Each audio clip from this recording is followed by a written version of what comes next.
Hey guys, it's Charles here with another installment of AI's impact on how we do life. But first, let me introduce my newest co-host, who will be finishing up this season with me. Sara, why don't you go ahead and introduce today's episode?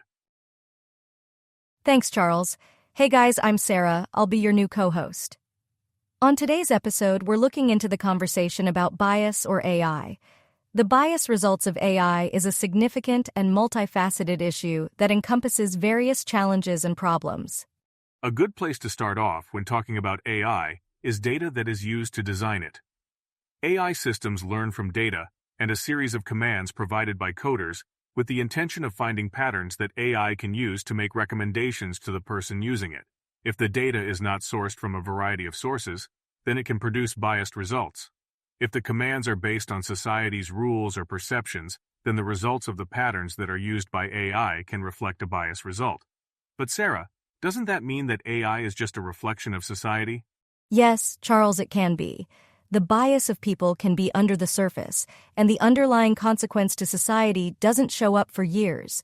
AI just makes people confront the truth of their bias. This doesn't have to be a bad thing.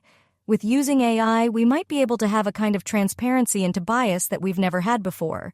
It may be hard to accept at the beginning, but people could learn from their flaws faster to change behaviors before they have adverse consequences. Totally agree, Sara. The major issue that people have with AI is that biases can be subtle and hard to detect. They're not always intentional, but they have real consequences in perpetuating inequality and discrimination. Ironically, that's exactly how bias happens with humans today.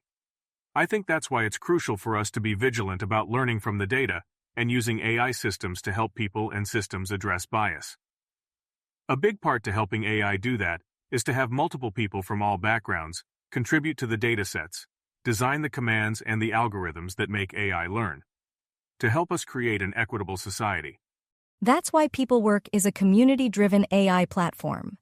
Pepelwerk puts together the tools and various opportunities for people and organizations to contribute data related to work, earn, learning, and life goals in a way that helps AI learn realistic patterns to give suggestions to our users.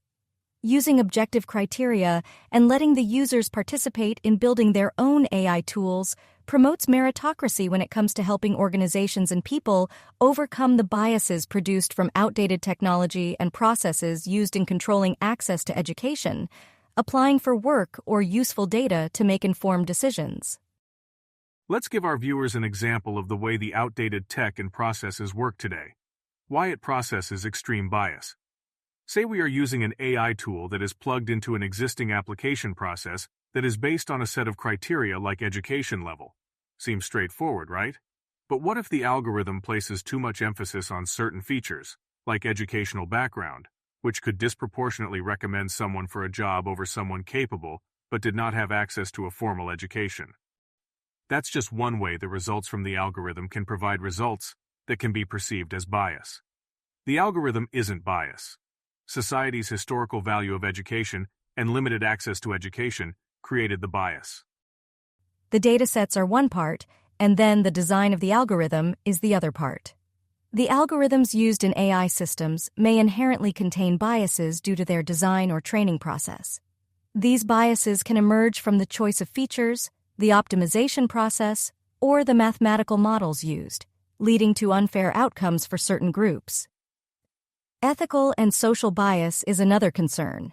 AI systems may reflect and reinforce societal biases, including stereotypes and discrimination.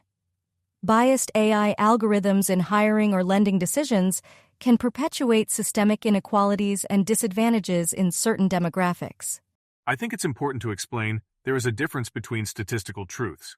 For example, if an AI system used in hiring processes is biased against certain demographic groups, it could lead to qualified candidates being overlooked simply because of their background. Similarly, biased algorithms in lending decisions might unfairly deny loans to individuals from marginalized communities, further widening the wealth gap.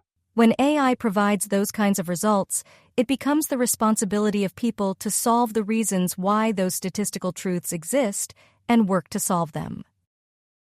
Being honest about the process is key, which brings us to being transparent and accountable with this kind of technology. Being transparent about how algorithms are designed and trained, and holding developers and people who use the tools accountable for the fairness and ethical implications of their algorithms. Accountability goes hand in hand with transparency.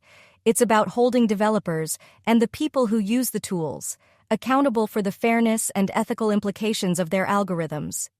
Developers have a responsibility to ensure that their AI systems are not perpetuating biases or discriminating against certain groups. People who use the tools have responsibility for helping it perform better. If you take a defensive perspective on technology, you're hindering progress. Intention is a huge part of technology. We need to be mindful of potential consequences, work together to work towards the best results, rather than trying to stop progress. Learning to use both positive and negative aspects of AI together can further the progress of this new era we're living in.